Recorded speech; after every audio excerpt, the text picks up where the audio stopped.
Dua pemain timnas Indonesia akan dicoret jelang laga melawan Gini tanggal 9 Mei tahun 2024 mendatang. Pelatih timnas Gini remehkan timnas Indonesia. Maarten Paes ungkap sosok penting di balik keputusannya jadi WNI.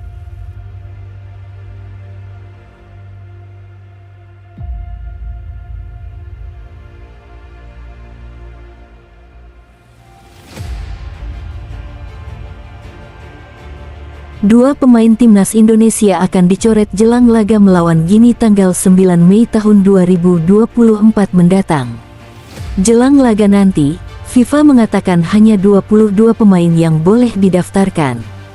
Di saat bersamaan, di skuad timnas Indonesia U23 saat ini terdapat 23 pemain, termasuk Alfeandra Dewangga yang baru bergabung pada Selasa, tanggal 7 Mei tahun 2024 pagi waktu Prancis.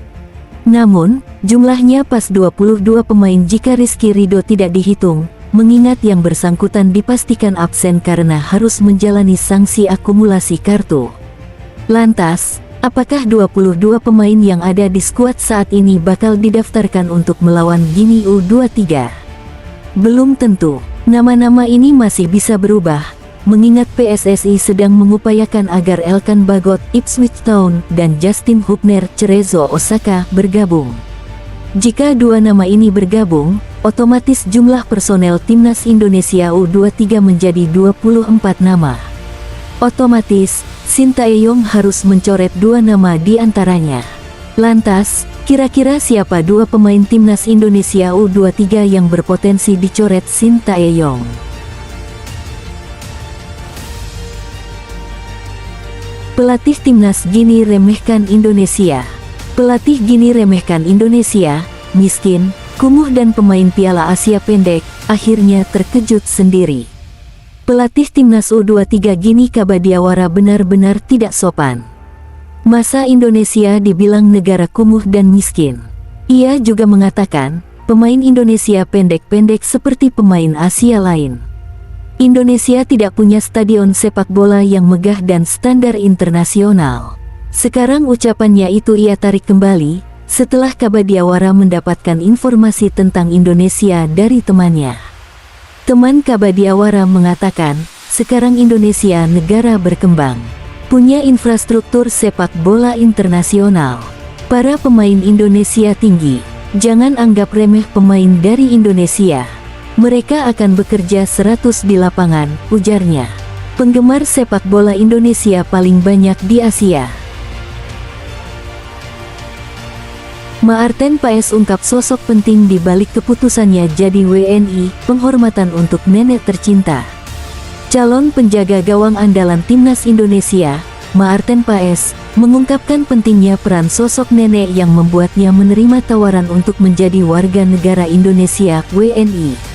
Sebelumnya, status WNI itu diperoleh Maarten Paes setelah menjalani prosesi pengambilan sumpah di kantor wilayah Kanwil Kemenkumham DKI Jakarta pada Selasa tanggal 30 April tahun 2024. Dengan kepastian ini, dia sudah bisa memperkuat timnas Indonesia. Kiper yang saat ini berkarir bersama FC Dallas di kasta tertinggi Liga Amerika Serikat alias Major League Soccer (MLS) itu memang sempat terhambat regulasi naturalisasi yang ditetapkan FIFA, hingga melakukan banding ke Pengadilan Arbitrase Olahraga (CAS). Setelah melewati perjalanan yang berliku, kiper kelahiran Belanda itu akhirnya bisa memenangkan gugatan, sehingga proses perpindahan status asosiasi Maarten Paes dari KNVB ke PSSI dikabulkan FIFA. Kiper berusia 25 tahun itu mengakui, keputusannya menerima pinangan timnas Indonesia tak bisa dilepaskan dari keinginan mendiang neneknya. Maarten merasa sangat dekat dengan neneknya tersebut. Apalagi, sebelum neneknya itu berpulang, salah satu topik pembicaraan terakhir antara keduanya ialah rencana Maarten Paes untuk menjadi WNI agar bisa memperkuat skuad merah putih. Saya ingin bermain untuk timnas Indonesia karena, pertama-tama, ini adalah sebuah penghormatan kepada nenek saya yang telah meninggal dunia sekitar 1 bulan yang lalu, kata Maarten Paes dikutip dari kanal YouTube FC Dallas. Dan saya sangat-sangat dekat dengannya. Dia yang memasak untukku. Dia juga mengajari saya memasak. Ya, itu adalah percakapan terakhir kami sebelum dia meninggal dunia, ia menambahkan.